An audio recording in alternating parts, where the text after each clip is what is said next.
Mi esposa hizo las maletas el mismo día que cerré mi empresa, cruzó la calle con una sonrisa que yo nunca le había visto y se subió al coche de otro hombre mientras yo todavía tenía el papel de la quiebra en la mano. No lloró, no miró atrás. Y lo peor de todo, yo tampoco lo vi venir. Antes de continuar, suscríbete y activa la campanita porque cada día publicamos nuevas historias. Deja tu like y cuéntanos en los comentarios desde qué ciudad y país nos ves. Hay fechas que no se olvidan aunque uno quiera. El 17 de marzo de 2021 es una de esas fechas que llevo grabada en algún lugar entre el pecho y el estómago, en ese sitio donde se instalan las cosas que no tienen nombre, pero que pesan más que cualquier deuda. Ese día firmé los documentos que certificaban la muerte de Construcciones Salvatierra, la empresa que había levantado con mis propias manos a los 34 años, que había alimentado durante 18 años, que había sobrevivido 2 crisis anteriores y que no sobrevivió a la tercera.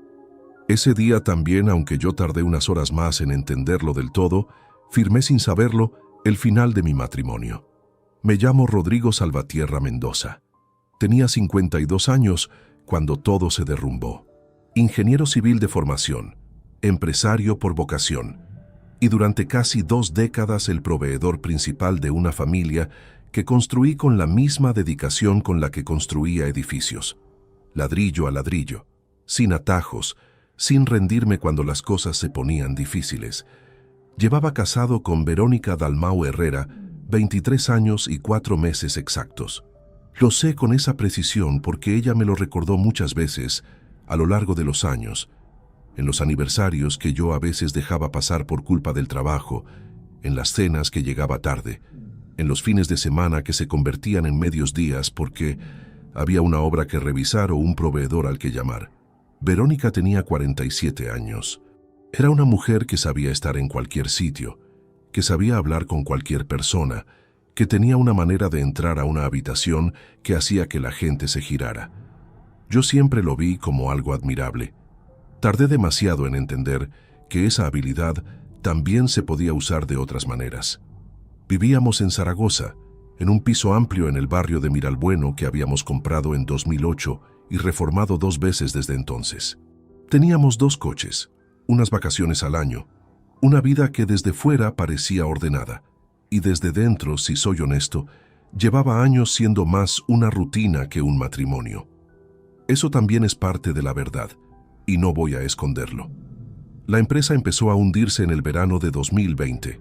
No fue un golpe único, fue una acumulación. 3 contratos que se cancelaron en cascada, un proveedor principal que quebró y nos dejó sin materiales comprometidos, y una deuda bancaria que había tenido sentido cuando la facturación era estable, pero que se convirtió en un ancla cuando los ingresos cayeron un 64% en 8 meses. Intenté refinanciar, intenté renegociar.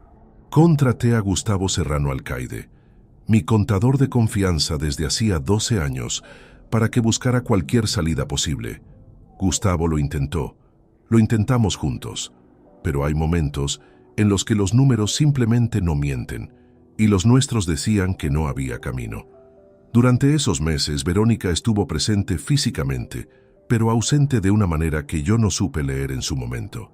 Preguntaba poco, escuchaba menos. Cuando yo llegaba a casa con la tensión de otro día imposible, ella estaba en el salón con el teléfono en la mano o preparándose para salir a cenar con amigas. Hubo noches en que intenté hablar, explicarle la situación con detalle, y ella asentía con una expresión que ahora reconozco perfectamente. La expresión de alguien que ya ha tomado una decisión y solo está esperando el momento adecuado para ejecutarla. Edmundo Prades Casanova llevaba 3 años viviendo al otro lado de la calle. 58 años, inversor inmobiliario, divorciado, con un coche diferente cada temporada y la costumbre de organizar reuniones en su terraza que se escuchaban desde nuestra ventana del dormitorio. Yo lo había saludado decenas de veces. Lo consideraba simplemente el vecino rico, esa figura que existe en casi todas las calles y a la que uno no presta demasiada atención. Qué equivocado estaba. Lo que no supe hasta mucho después, hasta que las piezas fueron encajando solas, es que Verónica y Edmundo llevaban hablando regularmente desde hacía más de un año antes de que yo cerrara la empresa. No lo supe entonces. Entonces solo sabía que mi vida entera se estaba desmoronando y que la persona que debería estar a mi lado miraba hacia otro lado. El 17 de marzo llegó con un frío seco y un cielo blanco que no terminaba de decidir si iba a llover. Salí a las 8 de la mañana para firmar los documentos con el gestor, con Gustavo a mi lado y con la sensación física de que algo se rompía dentro del pecho con cada página que pasaba. Firmé todo lo que había que firmar. Estreché manos, salí a la calle y me quedé parado en la acera sin saber muy bien hacia dónde ir. Cuando llegué a casa a las 2 de la tarde, Verónica estaba en el dormitorio con 2 maletas abiertas sobre la cama. No hacía las maletas con prisa, no hacía las maletas con la urgencia de alguien que actúa por impulso, las hacía con la calma metódica de alguien que lleva semanas planificando ese momento. Doblaba la ropa con cuidado, ponía cada cosa en su sitio. Cuando me vio en la puerta no se sobresaltó, me miró un segundo y siguió doblando. «Verónica», dije, una sola palabra, porque no tenía más.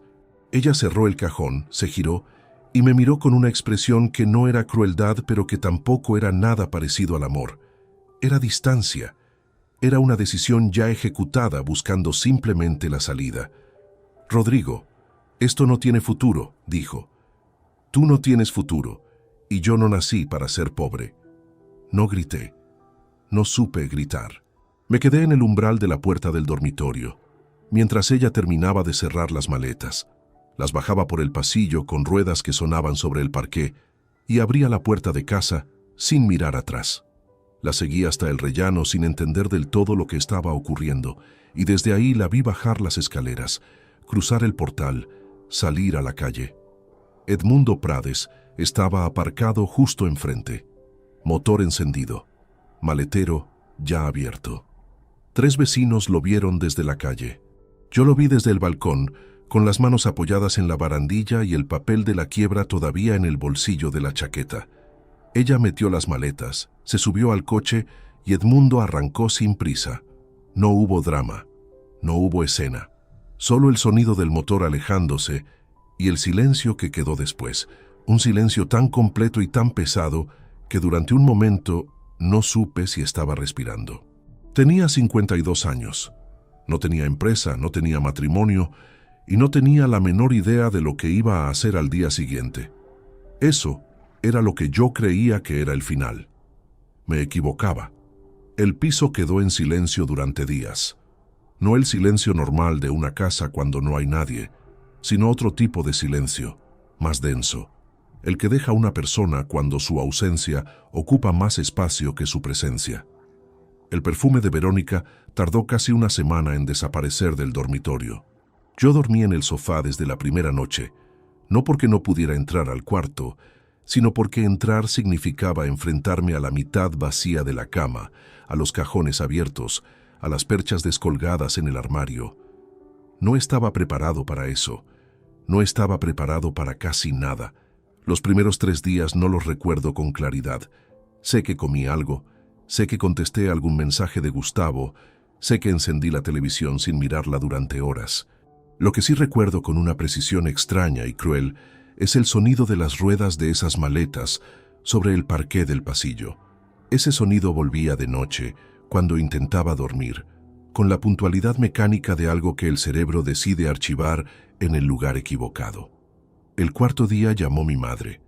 Amparo Mendoza Ruiz tenía 78 años y vivía sola en un piso pequeño en el barrio de La Almozara, a 12 minutos en coche.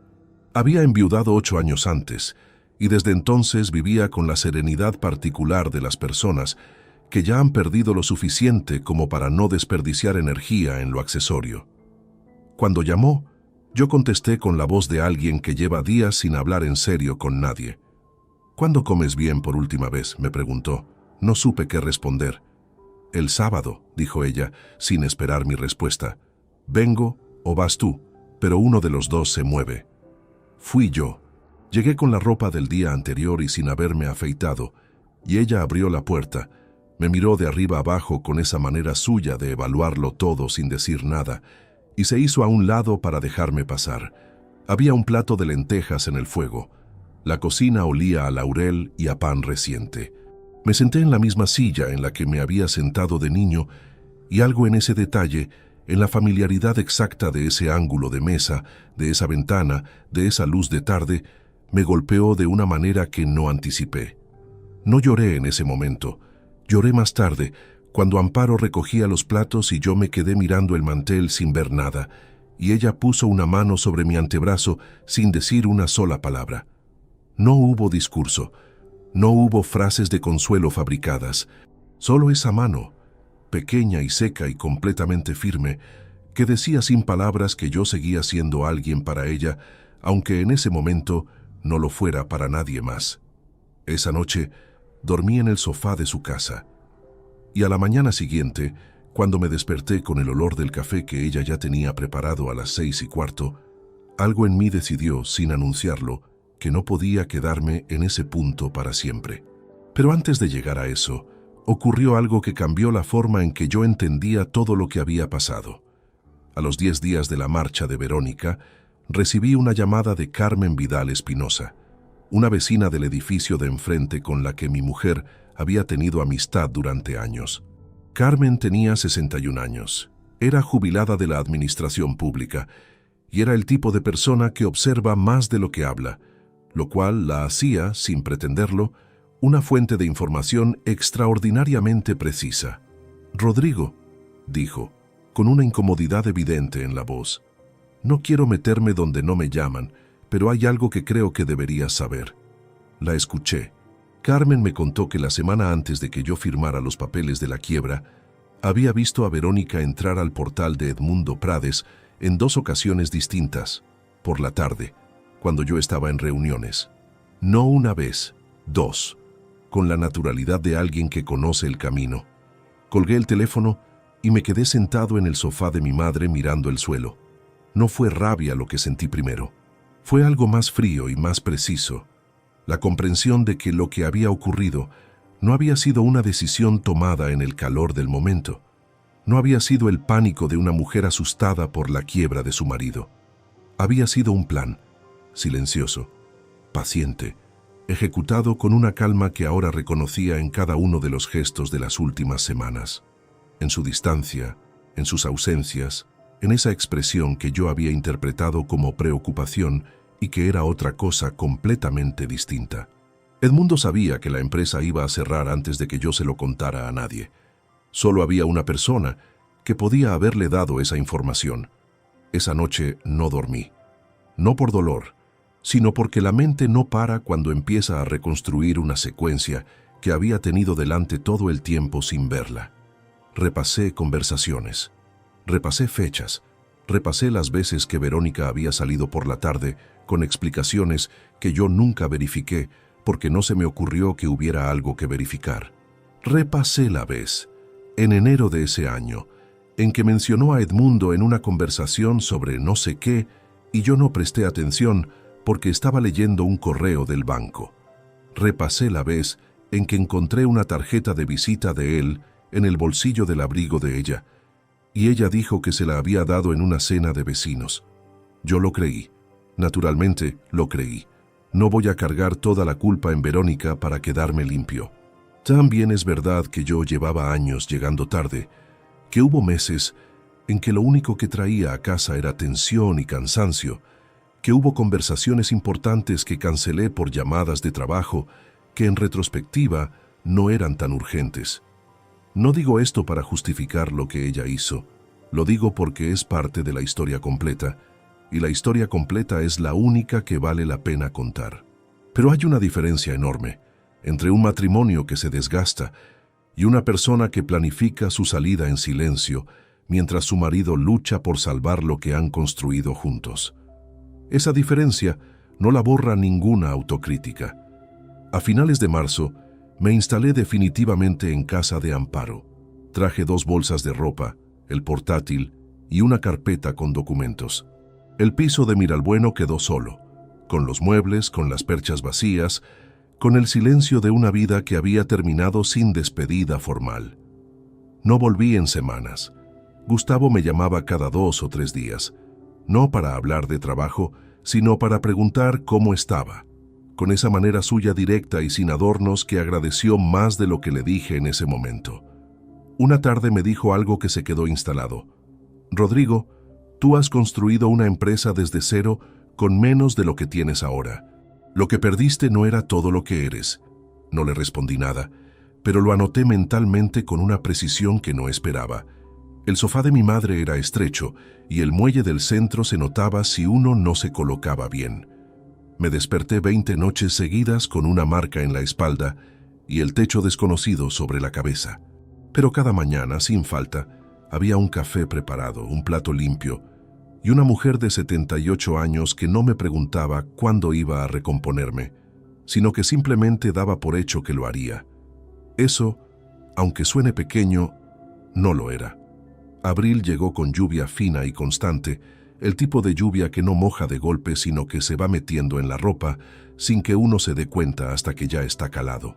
Zaragoza en abril puede ser así, gris sin ser dramática, fría sin ser brutal, con esa luz sucia de media estación que no termina de decidirse.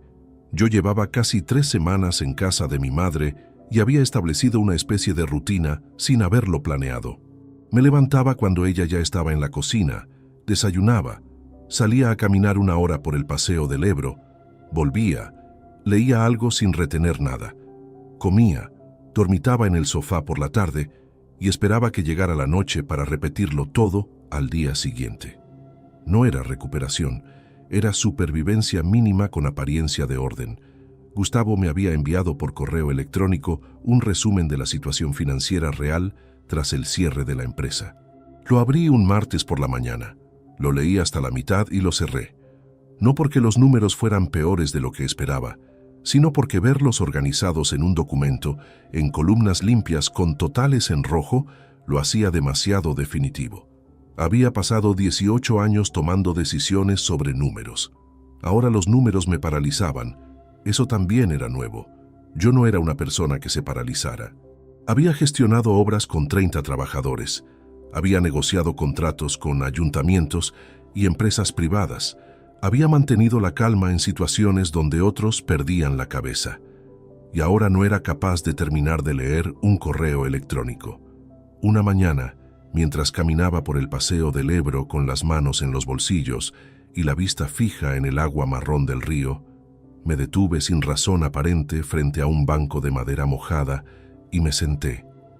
Hacía frío. El banco estaba húmedo y en pocos segundos noté la humedad atravesando el pantalón. No me moví. Me quedé ahí mirando el río y por primera vez desde el 17 de marzo me permití pensar en todo sin intentar ordenarlo ni controlarlo.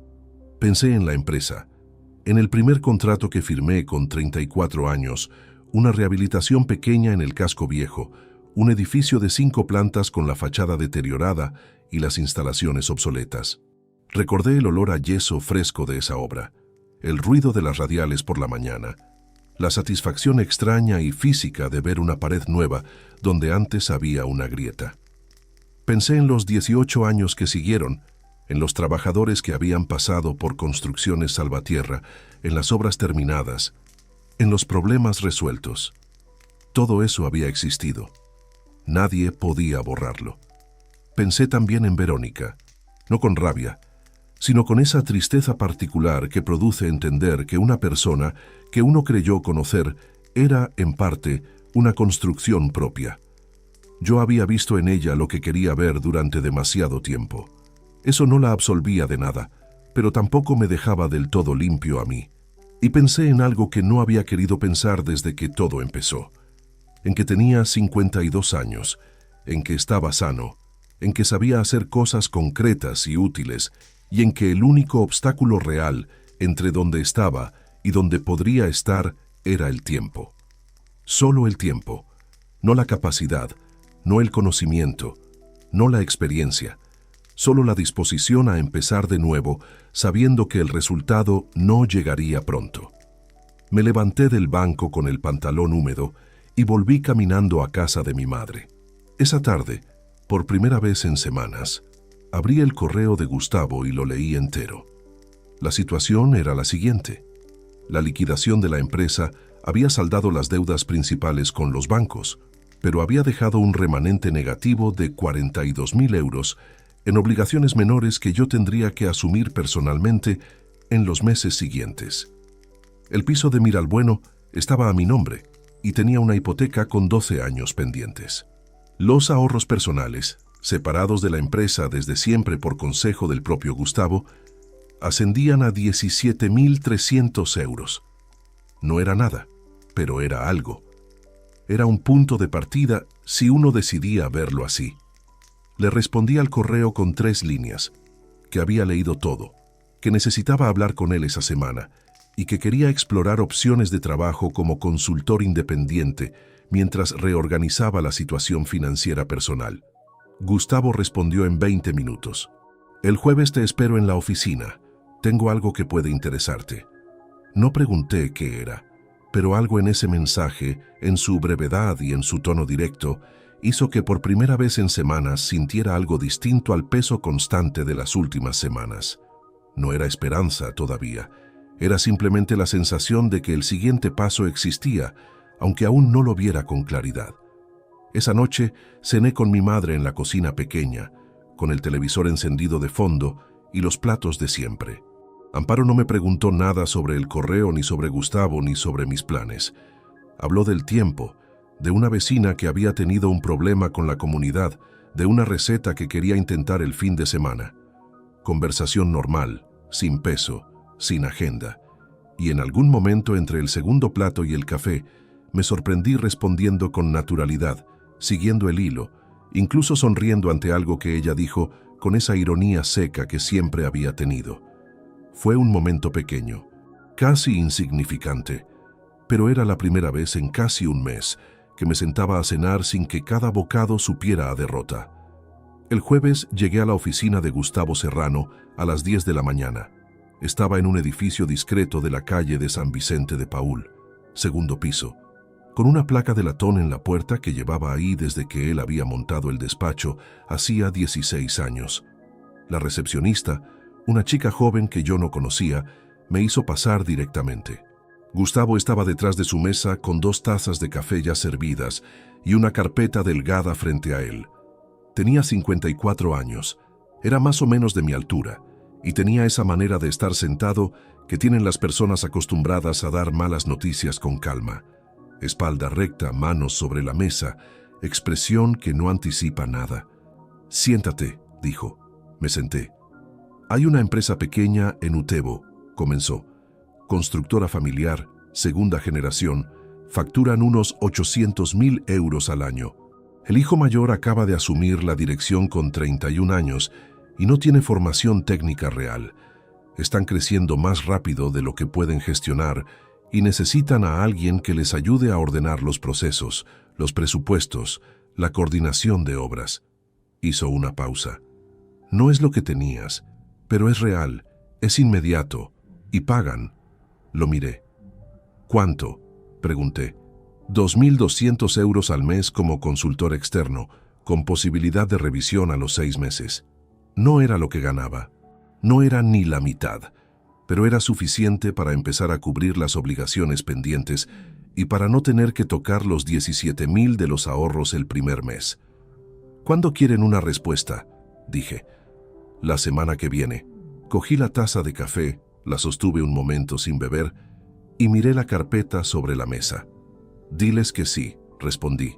La empresa se llamaba Construcciones Heraldo y estaba instalada en un polígono industrial de Utebo, en una nave funcional y sin pretensiones, con una oficina acristalada en el fondo desde la que se veía toda la planta. El lunes siguiente llegué a las 8:30 de la mañana con una carpeta vacía y el traje que había planchado la noche anterior en casa de mi madre. Hacía frío todavía, ese frío seco de abril que en Zaragoza se cuela por los bajos de las puertas y se instala en los suelos de hormigón.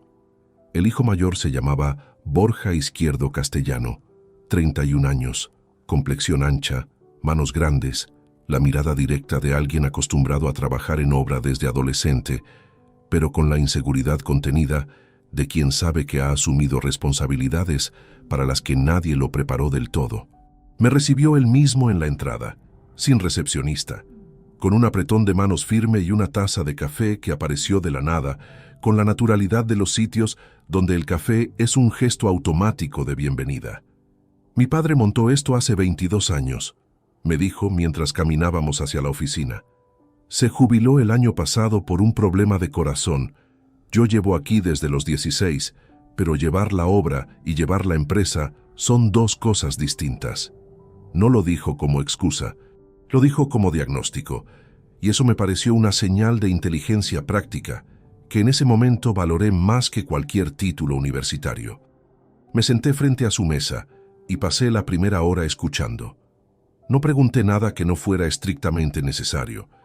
Dejé que él hablara, que describiera los problemas como los veía desde dentro, que pusiera sobre la mesa sus propias percepciones antes de que yo superpusiera las mías.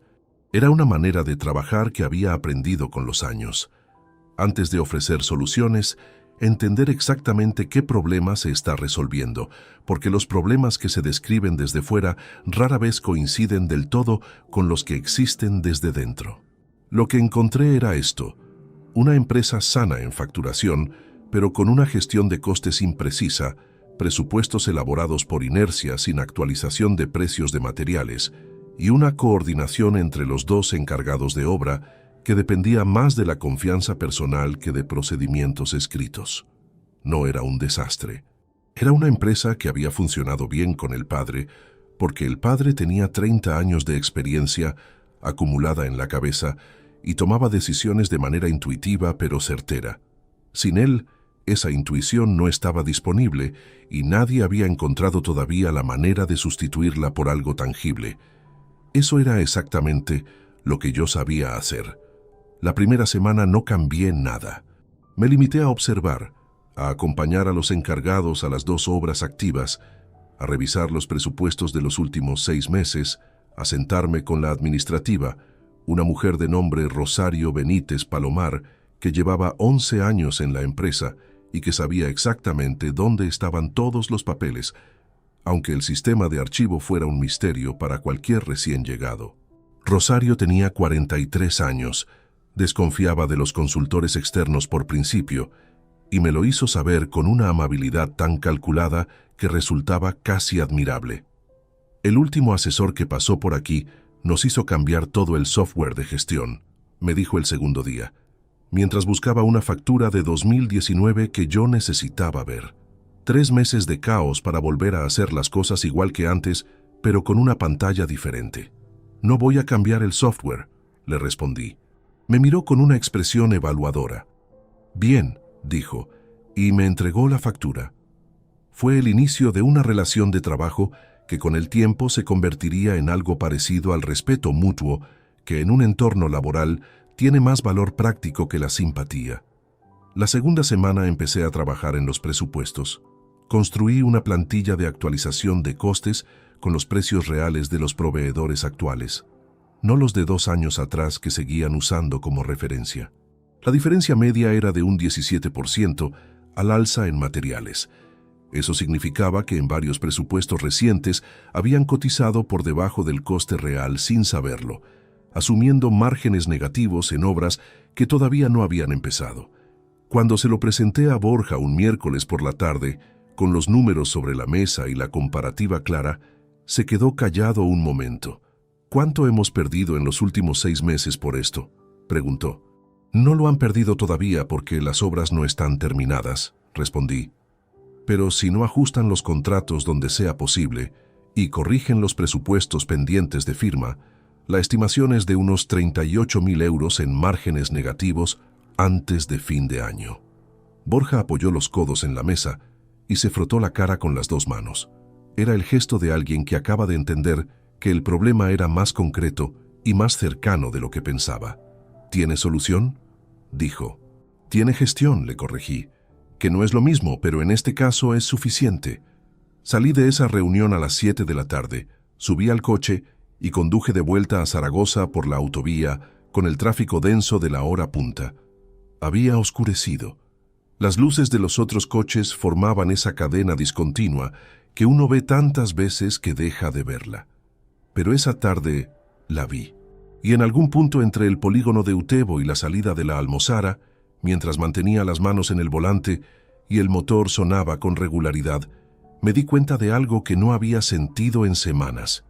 Había pasado 8 horas resolviendo problemas concretos con herramientas que conocía. Había sido útil de una manera medible y directa. Y durante esas 8 horas no había pensado en Verónica. No había pensado en el piso vacío de Miralbueno. No había pensado en el papel de la quiebra ni en el sonido de las ruedas de las maletas sobre el parqué. Eso no era felicidad. Era algo más modesto y más sólido. Era competencia. La certeza tranquila de que uno todavía sabe hacer lo que sabe hacer, independientemente de todo lo demás. Llegué a casa de mi madre a las 8 menos cuarto. Ella tenía la cena preparada y el televisor encendido en las noticias. Me senté, comí, y cuando ella me preguntó cómo había ido el día, le respondí con más detalle de lo habitual. Le conté lo de los presupuestos, lo de Borja, lo de Rosario y el software. Ella escuchó con atención, asintiendo en los momentos adecuados, y cuando terminé dijo simplemente: «Pareces tú otra vez». No respondí nada, pero esa noche, por primera vez en más de un mes, el muelle del sofá no me molestó. Mayo trajo consigo más horas de luz y una rutina que empezaba a tener peso propio.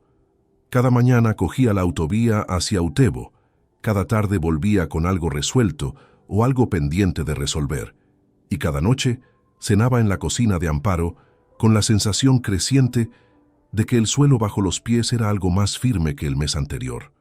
No era recuperación completa, era estabilidad incipiente, que es una cosa distinta, pero igual de necesaria. Fue en esas semanas cuando me acordé de Ismael. Ismael Corredera Vidal tenía 49 años y llevaba ejerciendo como abogado especializado en derecho civil y mercantil desde hacía más de 2 décadas. Lo había conocido años atrás a través de un contacto del sector, lo había usado puntualmente para contratos de obra, y siempre me había parecido un hombre de criterio sólido y pocas palabras innecesarias. Cuando firmé los documentos del divorcio en marzo, lo hice sin consultarle. Lo hice con un gestor que Verónica había propuesto, en un despacho que yo no conocía, en un estado emocional que no era el más adecuado para revisar cláusulas con atención. Eso era algo que necesitaba corregir. Lo llamé un martes a mediodía desde el aparcamiento de Construcciones Heraldo. Contestó al segundo tono. «Rodrigo», dijo, con ese tono neutro suyo que no expresaba ni sorpresa ni su ausencia. Hacía tiempo. Le expliqué la situación en 10 minutos sin rodeos. El cierre de la empresa, el divorcio, los documentos firmados con prisa y la información que me había dado Carmen Vidal sobre los movimientos de Verónica antes de la separación. Ismael escuchó sin interrumpir. Cuando terminé hubo una pausa breve. «Tráeme los documentos», dijo. «Todo lo que firmaste.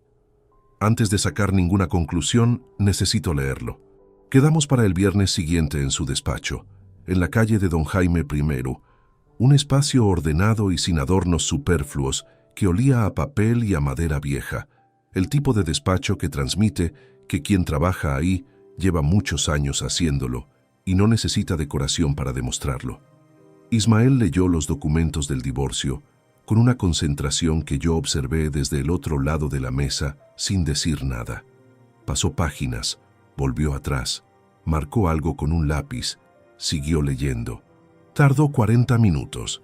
Yo bebí el café que me habían traído, miré por la ventana la calle estrecha de abajo y esperé. Cuando levantó la vista, su expresión no había cambiado demasiado, pero había algo en ella que me indicó que lo que iba a decir tenía sustancia. «Firmaste con prisa y en condiciones desfavorables», comenzó. «No hay nada ilegal en el documento en sí, pero hay cesiones que no debías haber hecho en ese momento. Renunciaste a la participación en 2 cuentas conjuntas con saldo acumulado de unos 22.000 euros y aceptaste asumir en solitario una deuda doméstica de tarjeta que legalmente era compartida». Lo escuché sin moverme. «Eso tiene solución parcial», continuó. Pero no es lo más relevante. Puso el dedo sobre una página concreta. Lo que me interesa es esto. En el inventario de bienes del matrimonio no aparece ninguna referencia a transferencias de activos realizadas durante los últimos 18 meses de convivencia. Si lo que me dices sobre los movimientos de tu mujer con Prades es verificable, y si ella transfirió bienes del patrimonio conyugal a un tercero antes de la separación formal, eso es una cuestión que el proceso de divorcio debería haber contemplado y no contempló. ¿Qué significa eso en términos prácticos?, pregunté. Significa que si existen pruebas de esas transferencias, hay base para una reclamación. No te voy a prometer resultados porque los procesos civiles tienen sus tiempos y sus incertidumbres, pero sí te digo que la firma de un documento de divorcio no cierra automáticamente todas las vías si ese documento se construyó sobre información incompleta o falseada. Me quedé en silencio un momento. ¿Qué necesitas de mí?, dije. De momento, todo lo que tengas sobre el patrimonio real durante el matrimonio. Extractos bancarios, escrituras, cualquier documento que refleje el estado de los bienes en los últimos 2 o 3 años. Y si tienes algo concreto sobre las transferencias a Prades, cualquier cosa, por pequeña que parezca también. Volví a casa de mi madre esa tarde con la carpeta bajo el brazo y una sensación nueva que no era exactamente satisfacción, pero se le parecía. Era la sensación de haber pasado de ser un hombre al que le habían ocurrido cosas a ser un hombre que empezaba a moverse dentro de esas cosas con algún propósito. Durante las 2 semanas siguientes, recopilé todo lo que Ismael me había pedido. Revisé extractos bancarios de los últimos 3 años que tenía guardados en el portátil, organicé escrituras y documentos del piso y recuperé de la memoria todo detalle concreto que pudiera ser relevante. Fechas, cantidades, nombres. No era un proceso agradable. Revisar el rastro financiero de un matrimonio que ha terminado tiene algo de autopsia, esa sensación de examinar algo que ya no puede cambiar pero que todavía puede explicarse. En ese proceso encontré algo que no había relacionado hasta entonces.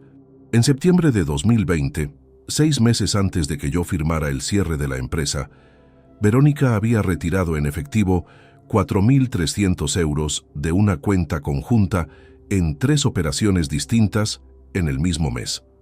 Lo recordaba vagamente porque en su momento ella dijo que era para renovar el mobiliario de una habitación que llevaba tiempo queriendo reformar. Yo lo acepté sin más, porque en septiembre de 2020 estaba completamente absorbido por los problemas de la empresa y no tenía capacidad mental para cuestionar nada que pareciera doméstico. La habitación nunca se reformó. Se lo envié a Ismael con una nota. Él respondió 2 días después con un mensaje escueto. Bien visto, sigo revisando. Hablaremos. Esa misma semana, en Construcciones Heraldo, Borja me pidió que me quedara al final de la jornada para hablar. Cuando la nave quedó vacía y Rosario ya había recogido sus cosas, él cerró la puerta de la oficina acristalada y se sentó con esa postura suya de quien va a decir algo directo. Los presupuestos que hemos revisado este mes han salido bien, dijo. El margen del contrato de Alfajarín está dentro de lo que calculaste. El encargado de la obra de Pedrola dice que los procedimientos nuevos le están ahorrando tiempo. Hizo una pausa. Quiero que tu contrato sea indefinido. Y quiero revisar la cifra. Le ofrecí 2.600 euros mensuales como propuesta. Él contrapropuso 2.500. Cerramos en 2.550. No era lo que ganaba cuando tenía mi propia empresa, pero era estable, era real y era mío de una manera que en ese momento importaba más que la cantidad. Esa noche, antes de dormir, hice un cálculo rápido en el margen de un papel. Con 2.550 euros mensuales, cubiertos los gastos básicos y la cuota mínima de las deudas pendientes, en 12 meses tendría margen suficiente para plantearse salir del sofá de mi madre y alquilar algo propio. 12 meses era tiempo, pero por primera vez desde marzo, el tiempo no me parecía el enemigo. El verano de 2021 pasó con una normalidad que yo no había anticipado. No fue un verano de grandes movimientos ni de decisiones dramáticas. Fue un verano de trabajo constante, de facturas pagadas a tiempo, de deudas que se reducían lentamente pero sin pausa. Borja me había dado acceso completo a todos los procesos de la empresa, y yo había construido en los meses anteriores una estructura de gestión que funcionaba con independencia de mi presencia diaria. Eso me dejaba tiempo para pensar, y pensar era algo que en ese periodo hacía con más claridad que en ningún momento anterior. Ismael seguía trabajando en la revisión del proceso de divorcio. A lo largo del verano, me fue pidiendo documentos adicionales con una cadencia pausada y metódica que al principio me generaba impaciencia y que con el tiempo aprendí a respetar. Los procesos legales tienen su propio ritmo, completamente ajeno a la urgencia emocional de quien los protagoniza, y pelearse contra ese ritmo solo produce desgaste sin resultado. En julio me llamó con algo concreto. He encontrado una transferencia bancaria de enero de 2021, dijo sin preámbulo, desde la cuenta conjunta hacia una cuenta a nombre de Edmundo Prades Casanova. 8.000 euros. La firma es de Verónica. Me quedé quieto con el teléfono en la mano. ¿Eso es suficiente?, pregunté. Es un elemento sólido, respondió. Combinado con los 4.300 de septiembre anterior y con el hecho de que esas cantidades no aparecen en el inventario del divorcio, tenemos una base real para reclamar. No te garantizo el resultado final porque ningún proceso civil tiene garantías absolutas, pero sí te digo que el caso tiene fundamento. ¿Cuánto tiempo?, dije. Si todo va con normalidad, entre 8 y 14 meses hasta una resolución. Le dije que siguiera adelante. Colgué el teléfono y salí a la terraza pequeña del piso de mi madre, que daba a un patio interior con una higuera que nadie había plantado, pero que llevaba ahí desde siempre. Era media tarde de un martes de julio, hacía calor seco, y las hojas de la higuera no se movían. Me quedé apoyado en la barandilla pensando en que 8.000 euros en enero de 2021 era el mes en que yo estaba en las negociaciones más difíciles con los bancos, el mes en que llegaba a casa con la cabeza llena de números y no tenía capacidad para ver nada más. Ella lo sabía. Sabía exactamente en qué momento podía moverlo sin que yo lo notara. No sentí rabia. Sentí algo más frío y más duradero. La confirmación definitiva de que lo que había ocurrido no había tenido nada de improviso. El otoño trajo el primer gran contrato de construcciones Heraldo bajo mi gestión. Una empresa promotora de Valencia necesitaba a un consultor externo para supervisar la ejecución técnica de un conjunto residencial de 22 viviendas en las afueras de Zaragoza. Borja me propuso llevar la supervisión yo directamente, con una compensación adicional sobre mi contrato habitual. Acepté. Fue el trabajo más exigente que había tenido desde el cierre de mi propia empresa. Desplazamientos a obra 3 veces por semana, reuniones con la promotora, coordinación con los encargados, informes técnicos quincenales. Había semanas en que llegaba a casa pasadas las 9 de la noche, con la ropa con olor a obra y los pies cansados de caminar sobre soleras de hormigón. Y había algo en ese cansancio físico concreto, en ese olor específico a polvo de yeso y serrín, que me resultaba más reparador que cualquier descanso pasivo. Para noviembre había pagado 31.000 euros de los 42.000 de deuda pendiente. Quedaban 11.000, que a ese ritmo desaparecerían antes de la primavera siguiente. En diciembre me mudé. No fue un proceso complicado ni emotivo. Alquilé un piso de 2 habitaciones en el barrio de Delicias, 4ª planta, con una ventana del salón que daba a la calle y recibía sol por la mañana. Era más pequeño que el de Miralbueno, más sencillo, sin los acabados que yo mismo había elegido en la última reforma. Pero era mío de la única manera que importaba. Lo pagaba yo, lo había elegido yo, y nadie iba a hacer las maletas en él. La noche que dormí ahí por primera vez, en un colchón nuevo que había comprado esa misma tarde, el silencio era diferente al del piso vacío de Miralbueno y diferente al del sofá de mi madre. Era el silencio de un sitio que todavía no tenía historia, que estaba esperando que alguien se la diera. No era melancolía lo que sentí, era algo parecido a la neutralidad, que en ese momento era exactamente lo que necesitaba. El año 2022 comenzó con una llamada de Ismael en la segunda semana de enero. El proceso avanza, me dijo. La parte contraria ha respondido. Niegan la intencionalidad de las transferencias, alegan que eran pagos por servicios, pero no han podido documentarlo. El juez ha admitido las pruebas que presentamos. Seguimos. En primavera, Borja me propuso algo que no había anticipado. La empresa promotora de Valencia, satisfecha con la supervisión del conjunto residencial, quería contratar directamente mis servicios de consultoría para un proyecto nuevo, más grande, en Logroño. No como empleado de Construcciones Heraldo, sino como consultor independiente con contrato propio. Borja, con una generosidad que no estaba obligado a tener, me dijo que si quería aceptarlo, podíamos reorganizar mi relación con su empresa en términos compatibles con ese nuevo compromiso. Me ayudaste cuando lo necesitaba, dijo con esa sencillez suya. No voy a ser el que te frene ahora.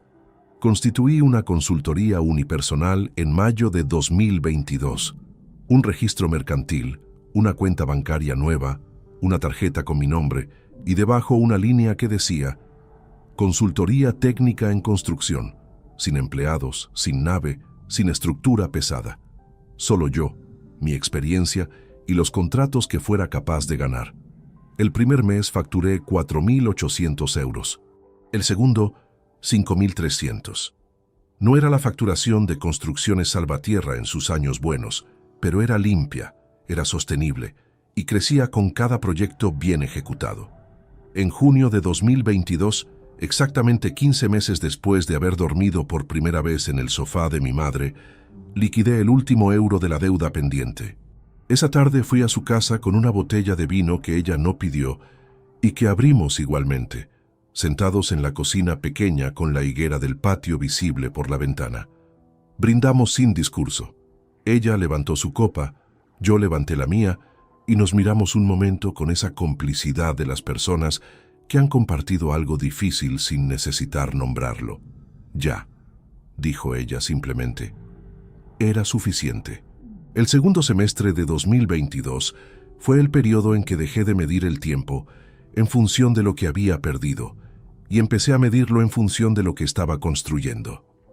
Era un cambio sutil pero profundo, del tipo que no se anuncia, sino que uno descubre retrospectivamente, cuando se da cuenta de que lleva semanas sin que el pasado sea lo primero que aparece por la mañana al abrir los ojos. El proyecto de Logroño avanzaba bien.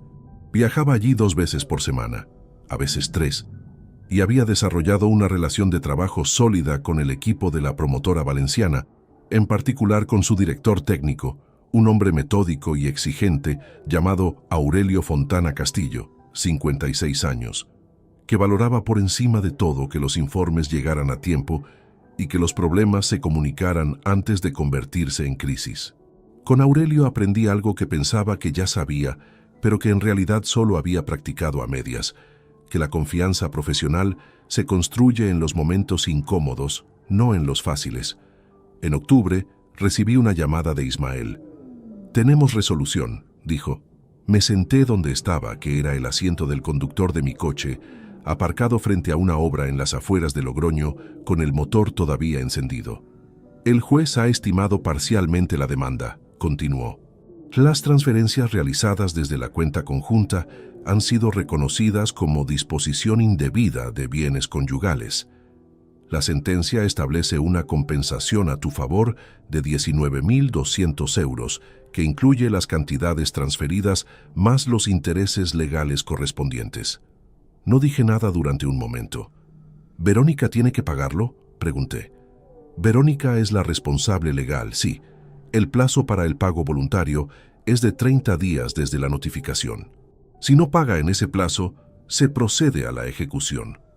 Colgué el teléfono y me quedé mirando por el parabrisas la fachada sin terminar de la obra de enfrente, con sus andamios y su lona verde, y los operarios que se movían en el segundo piso sin saber que a 3 metros de distancia un hombre acababa de cerrar algo que había estado abierto durante casi 2 años. No fue euforia lo que sentí. Era demasiado tarde para la euforia, demasiado tiempo transcurrido, demasiado trabajo acumulado entre ese momento y el 17 de marzo de 2021. Lo que sentí fue algo más parecido al cierre, esa sensación específica de cuando una carga que uno ha llevado tanto tiempo, que ya no la percibe como carga, desaparece de repente y el cuerpo tarda unos segundos en registrar la diferencia. Arranqué el coche y volví al hotel donde me alojaba cuando estaba en Logroño, un establecimiento sin pretensiones, en el centro con una habitación que conocía ya por sus pequeños detalles. La mancha de humedad en la esquina del techo, el ruido del ascensor al pasar, la vista a un callejón por el que a ciertas horas del día no pasaba nadie. Esa noche cené solo en el restaurante de abajo, pedí algo sencillo y me tomé una copa de vino con la lentitud de alguien que no tiene prisa por ningún sitio en particular. Fue en enero de 2023 cuando compré el coche. No fue una decisión impulsiva ni un gesto simbólico premeditado. Fue una decisión práctica. El vehículo que usaba, un utilitario con más de 9 años y 220.000 kilómetros, había empezado a dar problemas mecánicos con una frecuencia que ya no era económicamente razonable mantener. Necesitaba un coche fiable para los desplazamientos profesionales y por primera vez en mucho tiempo tenía la capacidad financiera para comprarlo sin que eso supusiera un sacrificio desproporcionado. Elegí un berlina gris oscuro, 3 años de antigüedad, con todos los mantenimientos al día y un precio de 17.900 euros que pagué en su mayor parte al contado. No era el coche más caro del concesionario, ni pretendía serlo. Era exactamente lo que necesitaba. Sólido, eficiente, sin ostentación, el tipo de vehículo que dice que quien lo conduce tiene las cosas en orden sin necesidad de anunciarlo.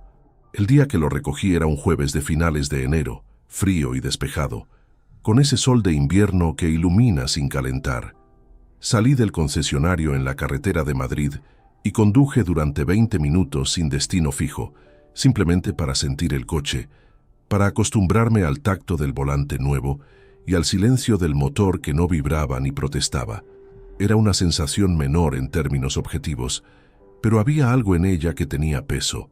3 días después, ocurrió lo que no había buscado y no esperaba. Era un sábado por la mañana, cerca de las 11:30. Conducía por el centro de Zaragoza con la intención de pasar por casa de mi madre antes de comer. Tomé una ruta que no era la habitual, porque había obras en la calle de siempre. Una pequeña desviación que me llevó por el borde de un parque que yo conocía bien, el Parque de Macanás, con sus bancos de madera y su fuente central y los árboles sin hojas de enero que dejaban ver el cielo entre las ramas. Reduje la velocidad al pasar junto a la acera, porque había un paso de peatones con alguien cruzando.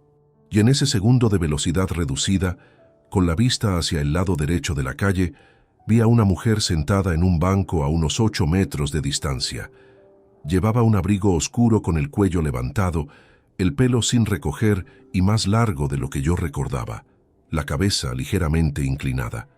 Delante de ella, en el suelo, había un vaso de cartón. No estaba pidiendo activamente, no extendía la mano ni decía nada. Simplemente estaba sentada con ese vaso delante, con la inmovilidad de alguien que lleva ahí mucho tiempo y ya no espera nada en particular. Tardé 3 o 4 segundos en procesar lo que veía. Era Verónica. No había duda posible. Conocía esa postura, conocía la forma de los hombros, conocía el gesto de inclinar la cabeza hacia la derecha que tenía desde siempre. Pero todo lo demás era diferente. La ropa, el estado del pelo, la expresión que alcancé a ver cuando levanté la vista un instante antes de que el semáforo del siguiente cruce se pusiera en verde. Esa expresión no era tristeza ni vergüenza, era ausencia. Era el rostro de alguien que ha dejado de proyectarse hacia ningún futuro y vive únicamente en el instante presente, sin más cálculo que el de llegar al siguiente. Aceleré cuando el semáforo cambió. No detuve el coche, no bajé, no hice ningún gesto. Continué por la calle con las manos firmes en el volante y los ojos al frente, y solo cuando doblé la esquina y el parque quedó fuera del campo visual me permití soltar el aire que, sin haberlo notado, había estado reteniendo. Conduje los 12 minutos que quedaban hasta casa de mi madre en completo silencio, sin música, sin radio. Aparqué, apagué el motor y me quedé sentado en el coche durante un rato que no me di, mirando la fachada del edificio de siempre sin realmente verla. Había imaginado ese momento, o algo parecido, en alguna ocasión durante los meses anteriores. No con obsesión, pero sí con esa manera en que la mente completa escenarios que no ha pedido.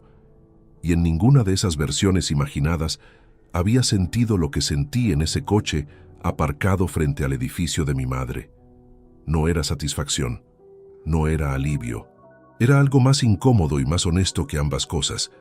Era la constatación de que ver a Verónica en ese banco no me devolvía nada de lo que había perdido, no cerraba ninguna herida, no compensaba ningún año. Simplemente era información sobre lo que había ocurrido con una persona que en otro tiempo había sido el centro de mi vida. Eso, de alguna manera que no supe nombrar del todo, era lo más triste de todo. No le conté a nadie lo que había visto en el parque de Macanás, ni a mi madre, ni a Gustavo, ni a Ismael. No fue una decisión deliberada de guardar silencio, fue simplemente que no encontré la manera de contarlo sin que sonara a algo que no era. No era triunfo, no era lástima, no encajaba en ninguna categoría limpia, y las cosas que no encajan en categorías limpias son difíciles de narrar sin distorsionarlas. Seguí con mi rutina. El lunes siguiente, estaba en Logroño a las 9 de la mañana revisando el avance de la estructura del segundo bloque del conjunto residencial. El martes tenía una reunión con Aurelio Fontana para repasar el cronograma del trimestre. El miércoles volví a Zaragoza y pasé la tarde en la consultoría poniendo al día la facturación del mes. La vida tenía una cadencia propia que no necesitaba interrupciones para seguir adelante. Fue Gustavo quien trajo la información, como tantas otras veces, sin haberla buscado expresamente. A mediados de febrero quedamos a comer en un restaurante del centro que frecuentábamos desde hacía años, un sitio pequeño con mesas de madera y un menú del día que no había cambiado sustancialmente en una década. Gustavo llegó con ese aire suyo de quien trae algo en mente pero espera el momento adecuado para sacarlo. Lo conozco desde hace demasiado tiempo como para no reconocer esa señal. Esperé. Pedimos, comimos el primer plato, y cuando llegó el segundo dejó el tenedor un momento sobre el borde del plato y me miró. «Me enteré de algo esta semana», dijo. «Por un contacto del sector inmobiliario, alguien que mueve información con discreción». Hizo una pausa. «Es sobre Prades». No cambié la expresión. Edmundo Prades lleva aproximadamente un año con los negocios en una situación muy complicada, continuó. Varios proyectos de inversión que fueron mal, deudas con 2 entidades bancarias y una demanda civil de un socio que alega irregularidades en la gestión de fondos comunes. Cortó un trozo de carne, lo masticó despacio, siguió. Lo que más me llamó la atención es lo que pasó con Verónica. Según lo que me contaron, Prades había puesto a su nombre varios activos en los últimos años, el apartamento donde vivían, un vehículo, una cuenta con liquidez. Cuando empezaron los problemas legales, utilizó esos activos registrados a nombre de ella como garantía sin su consentimiento explícito. Cuando los acreedores fueron a por ellos, todo lo que ella creía tener ya estaba comprometido. Dejé el vaso de agua sobre la mesa con cuidado. ¿La echó?, pregunté. La echó, confirmó Gustavo. Hace unos 8 o 9 meses, según lo que me dijeron. Sin previo aviso, básicamente. Le dio acceso a la cuenta corriente personal de ella durante 2 semanas para que pudiera organizarse, y después bloqueó todo lo que podía bloquear. Hizo una pausa más larga. La mujer se quedó literalmente sin nada registrado a su nombre. Lo que tenía antes del matrimonio contigo ya no existía. Lo que acumuló durante el matrimonio lo cedió en el divorcio o lo transfirió a Prades, y lo que creyó ganar con Prades resultó no ser suyo en ningún momento real. Lo escuché hasta el final sin interrumpir. Hay momentos en que la vida produce simetrías que ningún guionista se atrevería a escribir porque parecerían demasiado construidas. Verónica había abandonado a un hombre en quiebra porque no quería vivir en la escasez. Había buscado en otro la seguridad económica que yo ya no podía ofrecerle y había acabado en una situación materialmente peor que cualquiera que hubiera conocido a mi lado. No porque yo lo hubiera planeado, no como resultado de ninguna maniobra mía, sino como consecuencia directa de sus propias decisiones y de la naturaleza del hombre que había elegido. No sentí satisfacción ante eso. Lo digo con honestidad porque sería fácil decir lo contrario y resultaría más dramático, pero no sería verdad. Lo que sentí fue algo más complejo y menos cinematográfico. Una especie de tristeza estructural, la que produce ver cómo una serie de decisiones tomadas con frialdad y cálculo terminan demoliendo a quien las tomó con una eficiencia que ningún castigo externo habría igualado. Verónica no había sido destruida por nadie, había sido destruida por su propia lógica llevada hasta sus consecuencias naturales. ¿Sabes dónde está ahora?, le pregunté a Gustavo. Me miró un momento antes de responder. No con certeza, dijo. Se habla de que está en casa de una hermana, pero no es seguro. Hizo una pausa. ¿Por qué? Por nada concreto, respondí. Solo quería saber si la información era reciente. Gustavo me conoce lo suficiente como para saber cuándo no presionar. Cambió el tema con naturalidad y pasamos el resto de la comida hablando del proyecto de Logroño y de un encargo nuevo que estaba valorando. Pero en algún punto, mientras él hablaba de plazos y de honorarios, yo estaba pensando en el banco del parque de Macanás, en el vaso de cartón en el suelo, en la figura con el abrigo oscuro y el cuello levantado contra el frío de enero. Todo encajaba ahora con una precisión que resultaba casi geométrica. Lo que Gustavo me había contado explicaba lo que yo había visto. Edmundo Prades había utilizado a Verónica de la misma manera en que ella había intentado utilizarlo a él, como recurso de conveniencia, disponible mientras fuera útil y prescindible en cuanto dejara de serlo. La diferencia era que Edmundo había ejecutado esa lógica con una brutalidad que Verónica no había anticipado, porque nunca se había visto en el lugar del otro. Esa tarde, de vuelta en el piso de Delicias, abrí el portátil y revisé los números del trimestre. La consultoría había facturado en los últimos 3 meses una media de 6.200 euros mensuales. Tenía 2 contratos activos, una propuesta pendiente de respuesta de una empresa de Pamplona y una reserva de liquidez que hacía 19 meses no existía. Cerré el portátil, me levanté y fui a la ventana del salón que daba a la calle y recibía sol por la mañana, aunque a esa hora ya estaba en sombra. Miré la calle de abajo durante un rato, sin pensar en nada en particular, con esa capacidad de vaciamiento mental que uno desarrolla cuando ha aprendido que no todos los pensamientos merecen ser perseguidos hasta el fondo. Había una pregunta que tarde o temprano tendría que responder, y no era sobre Verónica, ni sobre Prades, ni sobre el pasado. Era sobre qué quería hacer con lo que quedaba por delante, con los años que tenía, con la experiencia acumulada, con la libertad real que por primera vez en mucho tiempo nadie le ponía límites desde fuera. Esa pregunta no tenía urgencia, pero estaba ahí, esperando. Y por primera vez no me incomodaba tenerla delante. Marzo de 2023 llegó con una de esas primaveras tempranas que Zaragoza tiene de vez en cuando, días de calor inesperado, intercalados con tardes de viento del norte que recuerdan que el invierno no ha terminado del todo de irse.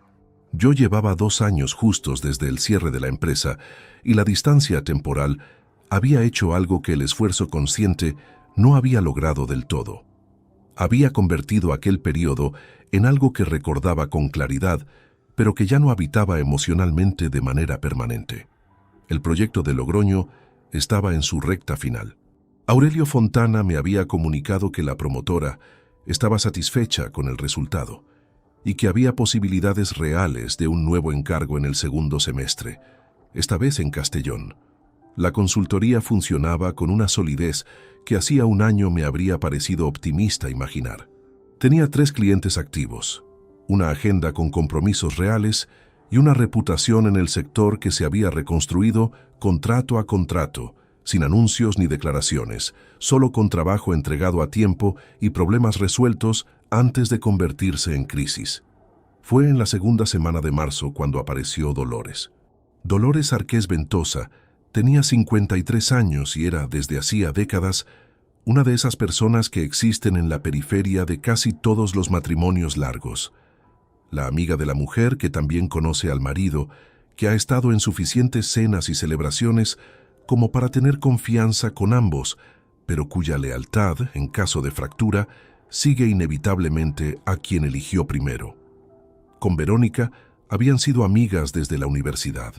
Yo la había visto en quizás 30 o 40 ocasiones a lo largo de los años, siempre en contextos sociales, siempre con esa cordialidad superficial que se mantiene entre personas que no se han elegido directamente, pero coexisten con educación. No la había visto desde antes de la separación. Me la encontré por casualidad una tarde frente a una papelería en la calle de Alfonso, mientras yo salía de una ferretería del mismo bloque con un par de materiales para un detalle de la consultoría. Nos reconocimos al mismo tiempo. Hubo un segundo de pausa que ambos gestionamos, con la misma expresión de quien decide en tiempo real cómo va a tratar ese encuentro. «Rodrigo», dijo. «Dolores», respondí. Se notaba que quería decir algo y que no sabía bien cómo empezar. Conozco esa señal desde hace muchos años. La manera en que alguien que normalmente habla con fluidez, de repente calibra cada palabra antes de soltarla. Le di espacio. No pregunté nada.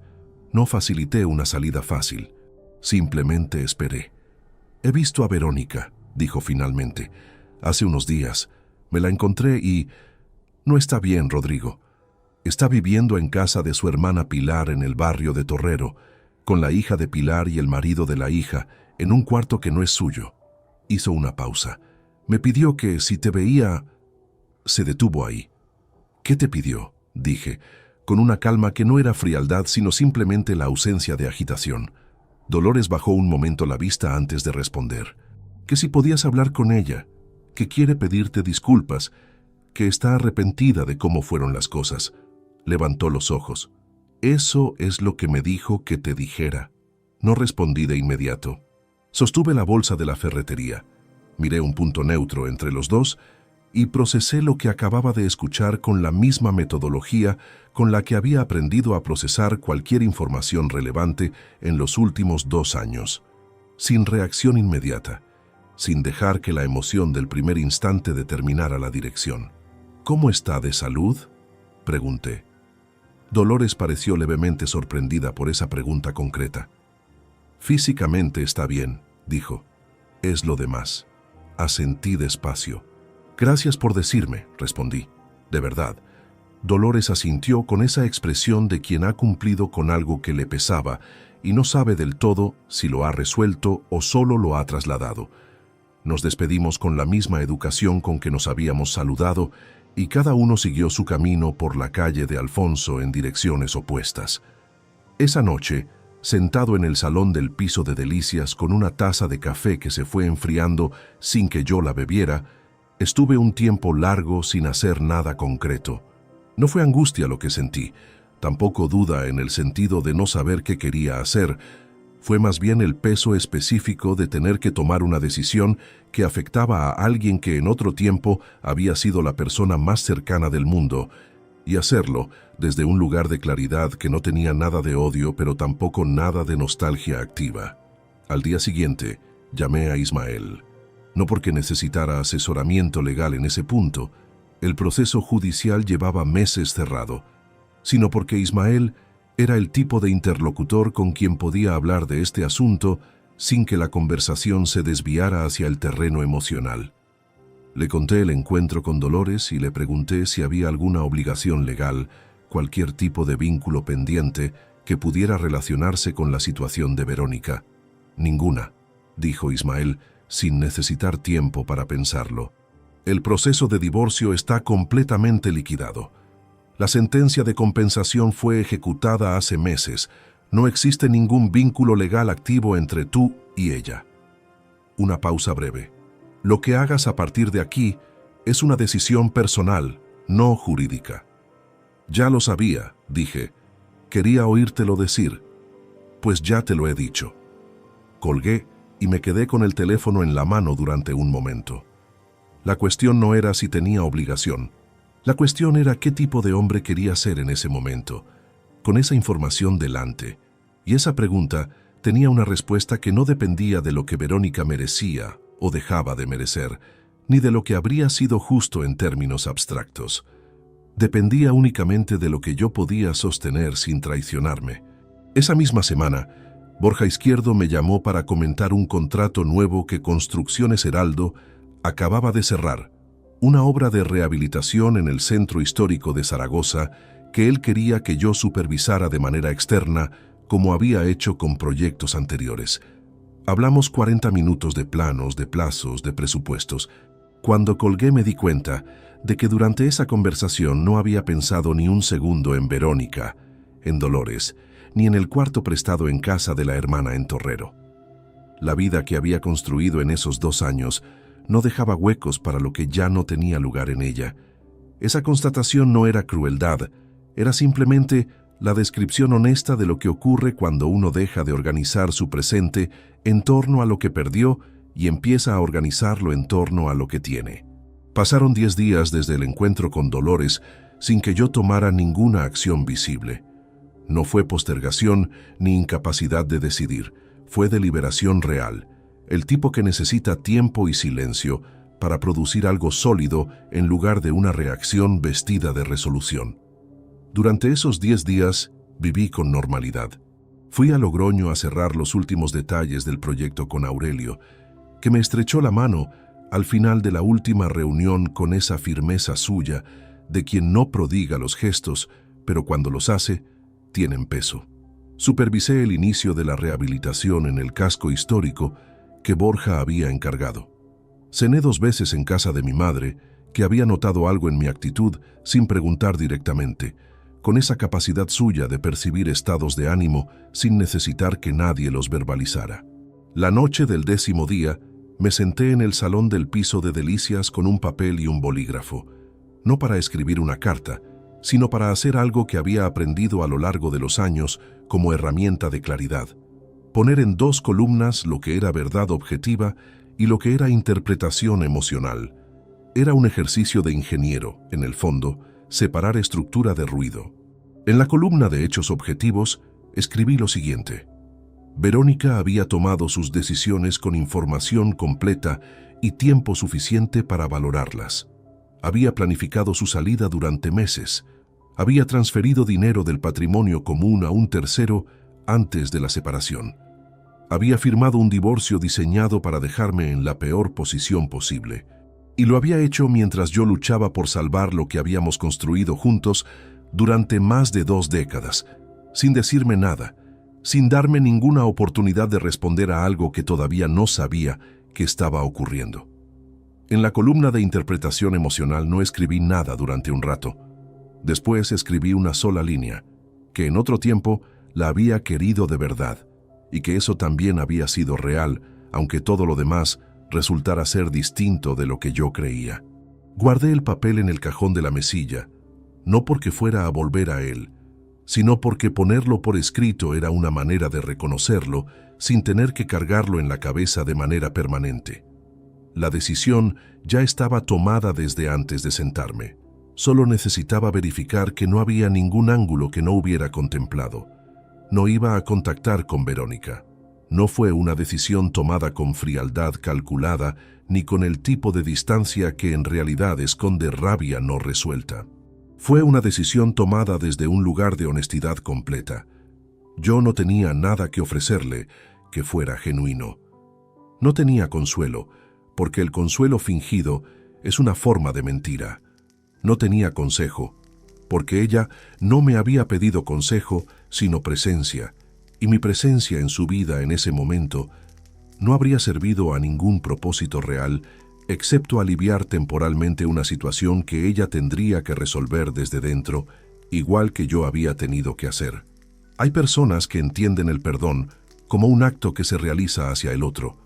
Yo lo entendí en esos meses como algo que se realiza fundamentalmente hacia uno mismo. La decisión de no cargar el peso de lo que otro hizo como si fuera tuyo. Eso no requería ningún encuentro, ninguna conversación, ningún gesto externo. Era una operación interna que no necesitaba testigos. Lo que sí hice fue llamar a Dolores 3 días después. Contestó al primer tono, con esa velocidad que indica que estaba esperando la llamada, o que al menos no le sorprendía recibirla. «Dolores», dije. «Gracias por decirme lo que me dijiste. Lo he pensado con calma». Hice una pausa. «No voy a contactar con Verónica. No por rencor, sino porque no tendría nada real que darle en este momento, y darle algo que no es real no le ayudaría a ella ni tendría sentido para mí». Hubo un silencio al otro lado. «Lo entiendo», dijo Dolores finalmente. Su voz no tenía juicio. Tenía esa aceptación de quien en el fondo esperaba esa respuesta, aunque hubiera cumplido con el encargo de transmitir el mensaje. Si alguna vez necesita orientación concreta sobre recursos, servicios sociales, cualquier cosa de ese tipo, puede pedírtelo a ti y tú me lo dices, añadí. Eso sí puedo ofrecerlo sin que sea una mentira. De acuerdo, dijo Dolores. Cuídate, respondí. Colgué. Me quedé un momento con el teléfono sobre la mesa del salón, mirándolo sin realmente mirarlo. Fuera, en la calle de abajo, pasaba el ruido habitual de una tarde de entresemana, algún coche, voces lejanas, el pitido ocasional de algo indeterminado, la vida en su versión más ordinaria y más continua. No sentí alivio inmediato después de esa llamada. Lo que sentí fue algo más parecido a la firmeza, esa sensación específica de haber actuado en coherencia con quien uno es, en lugar de en respuesta a lo que otro espera. Es una sensación más discreta que el alivio, pero más duradera.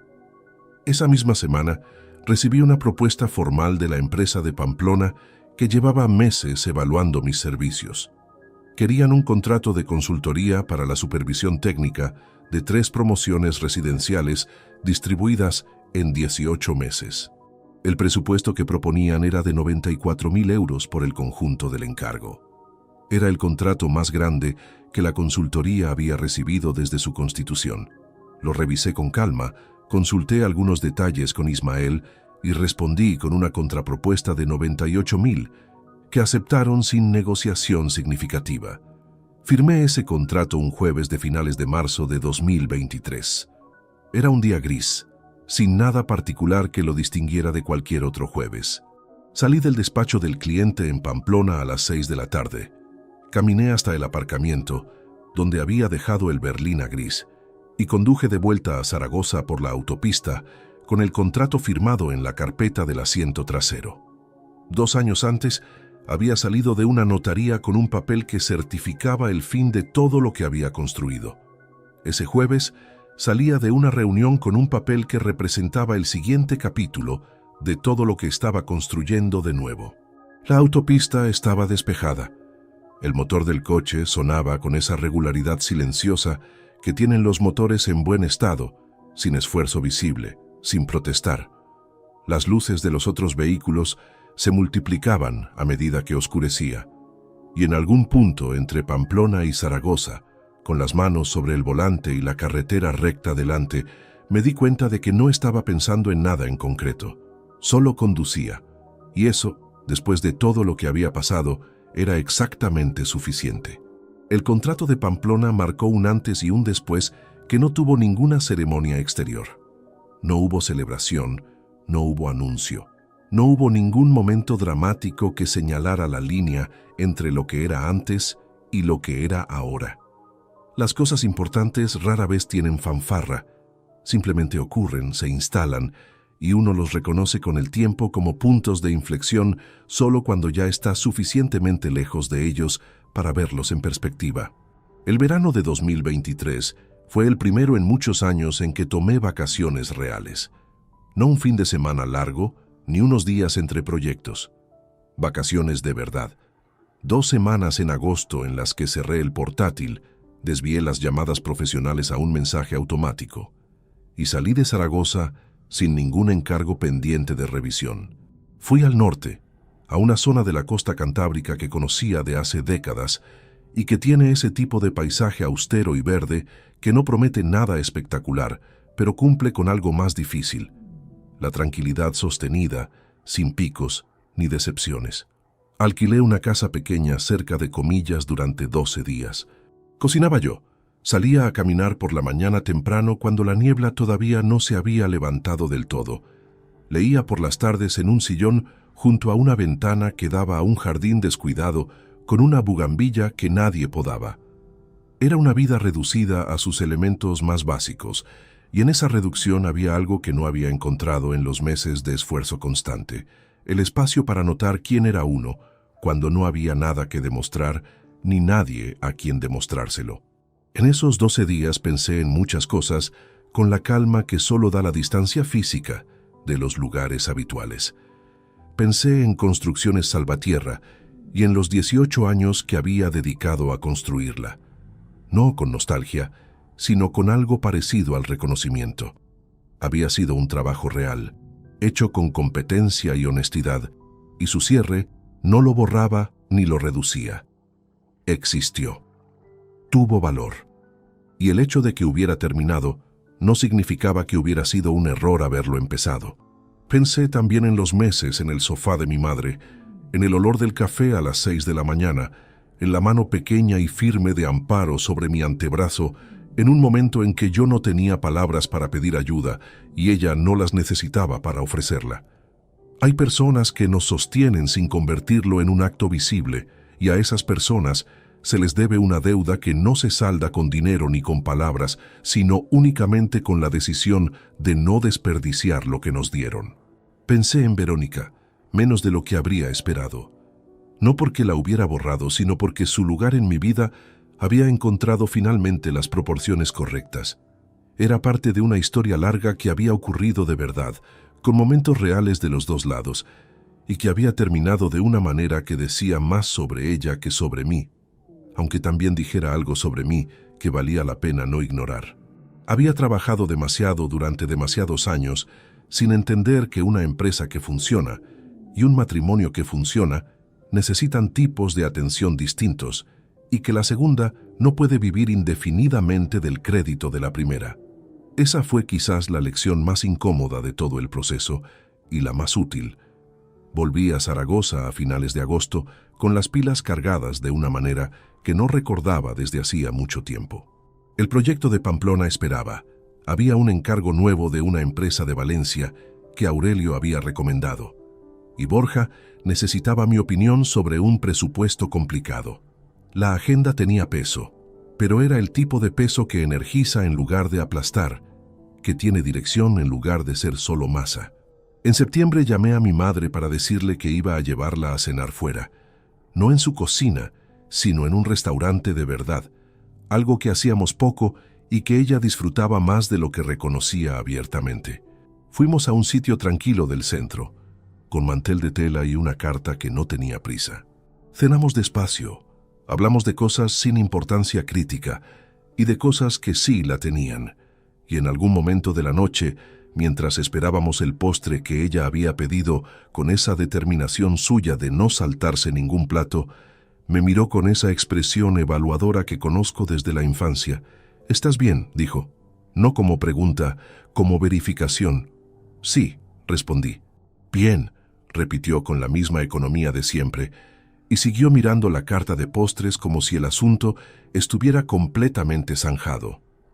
Y lo estaba. Lo que tengo ahora, mientras narro todo esto, no es la vida que tenía antes de marzo de 2021. Es diferente en dimensiones, en estructura, en el tipo de certezas sobre las que se apoya. Es más pequeña en algunos sentidos y más sólida en otros que importan más. No tengo empleados ni nave industrial, ni el peso específico de ser responsable de la nómina de 30 personas cada mes. Tengo una consultoría que funciona, contratos que crecen por reputación y la libertad de elegir con quién trabajo y en qué condiciones, que es un tipo de libertad que cuando uno la tiene de verdad, resulta ser más valiosa de lo que imaginaba cuando no la tenía. No tengo tampoco un matrimonio de 23 años. Tengo un piso en Delicias con una ventana que recibe sol por la mañana, y el silencio de vivir en un espacio que es completamente mío, sin que eso sea una pérdida, sino una forma de presencia propia que tardé demasiado en conocer. Hay una última cosa que quiero decir, no como moraleja, sino como descripción honesta de lo que aprendí en todo este proceso. La quiebra de una empresa no destruye a un hombre. Lo que lo destruye, si lo destruye, es la decisión de definirse por lo que perdió, en lugar de por lo que todavía sabe hacer. Yo tardé unos meses en tomar esa segunda decisión, y esos meses, en el sofá de mi madre, con el muelle clavándose en la espalda y el techo desconocido sobre la cabeza, formaron parte necesaria del proceso. No todo el dolor es inútil.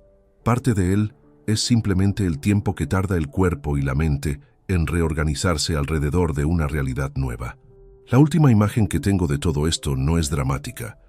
Es un martes de octubre, entrada la noche, conduciendo de vuelta desde una reunión en las afueras con la ciudad iluminada al fondo y la radio apagada. Las manos sobre el volante, el motor sonando sin esfuerzo, el tablero con sus luces tranquilas y verdes, ningún destino urgente, ningún peso que no sea el propio. A veces la libertad no llega con fanfarria. A veces llega exactamente así, en silencio, en movimiento, con el asfalto delante y todo lo demás ya en su sitio. Si esta historia te ha gustado, apóyanos con un like, suscríbete al canal y déjanos tus opiniones en los comentarios. Para escuchar la siguiente historia, haz clic en la caja que aparece a la izquierda.